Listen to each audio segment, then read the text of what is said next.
Deyin ki seçme hakkınız yok. Deyin belediye başkanı olma hakkınız yok. Ama söyleyin, açık yürekli olun. Bu demokrasi ne zaman Kürdün evine uğrayacak? Bu demokrasi ne zaman Kürdün yüzünü güldürecek? Zulmünüz artsın ki tez zeval bulasınız. 8 yıldır Kürt halkının seçme seçilme hakkı askıya alınmış. 8 yıldır bu ülkeyi yöneten iktidar Kürtlere şunu söylüyor: siz yurttaş değilsiniz, siz eşit değilsiniz, sizin oyunuz Yozgat'takinin oyuyla eşit değil diyor. Sizin oyunuz Hakkari'deki, Bitlis'teki, Van'daki yurttaşın oyu Tekirdağ'daki yurttaşın oyuyla eşit değil diyor.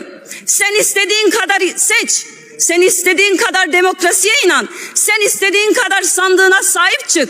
Yeri gelir garnizon kurar, sandığa kayyum atarım. Yeri gelir FETÖ'cü kumpasçılarla işbirliği yapar, halkın iradesini gasp ederim diyor.